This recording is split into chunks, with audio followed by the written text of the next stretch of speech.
సమగ్ర శిక్ష అభియాన్ ఉద్యోగుల సమస్యలను వెంటనే పరిష్కరించాలని మంచిర్యాల బీజేపీ జిల్లా అధ్యక్షులు వీరబెల్లి రఘునాథ్ డిమాండ్ చేశారు.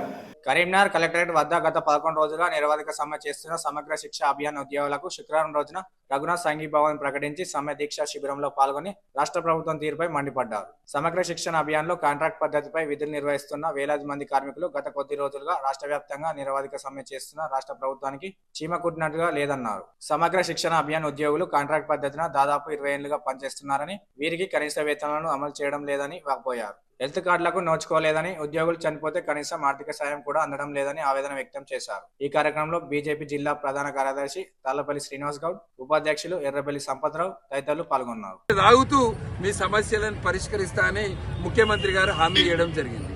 ఈ ప్రభుత్వము అధికారంలోకి వచ్చి దాదాపు సంవత్సరం మీద 15 రోజులైంది. మరి ఇప్పుడు ముఖ్యమంత్రి గారే విద్యాశాఖ మంత్రి.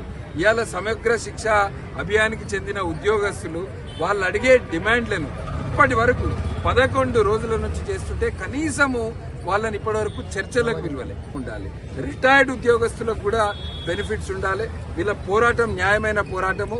భారతీయ జనతా పార్టీ తరఫున పూర్తి మద్దతు తెలుపుతూ అసెంబ్లీలో కూడా బీజేపీ ఆర్మూర్ ఎమ్మెల్యే రాకేష్ రెడ్డి గారు దీని గురించి మాట్లాడడం జరిగింది. అదేవిధంగా బీజేపీ ఎమ్మెల్యేలు కూడా అసెంబ్లీలో లిఖిత పూర్వకంగా ఇవ్వడం జరిగింది. వెంటనే వీళ్ళను చర్చలకు పిలవాలి. ఇలా 11 రోజుల నుంచి కేజీబీవీ స్కూల్స్లలో మొత్తం స్తబ్దత, అక్కడ ఉన్న విద్యా బోధన ఆగిపోయింది. ఇది గుర్తుపెట్టుకోవాలి. తొందరగానే 10వ తరగతి పరీక్షలు, బోర్డు ఎగ్జామ్స్ కూడా ఉన్నాయి కనుక వెంటనే చర్చలకు పిలవాలి. వీళ్ళను రెగ్యులరైజ్ చేయాలి. రెగ్యులరైజ్ చేసేంత వరకు కూడా వీళ్లకు పే స్కేల్ ఏదైతే వేరే డిపార్ట్మెంట్స్ లో ఎట్లయితే ఇస్తుండ్రో దాని ప్రకారం పే స్కేల్ చెల్లించాలి.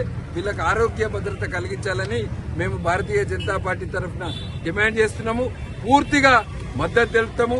రాబోయే ఎమ్మెల్సీ ఎన్నికలలో కూడా ప్రభుత్వానికి గుణపాఠం చెప్తామని ఈ సందర్భంగా తెలియజేస్తూ మాకు ఈ అవకాశం ఇచ్చిన మా బీజేపీ జిల్లా ప్రధాన కార్యదర్శి శ్రీనివాస్ గారు, జిల్లా ఉపాధ్యక్షులు సంపత్రావు గారు, దాంతోపాటు ఇక్కడికి వచ్చిన బీజేపీ కార్యకర్తలకు, మీడియా మిత్రులకు అందరికీ కూడా ధన్యవాదాలు.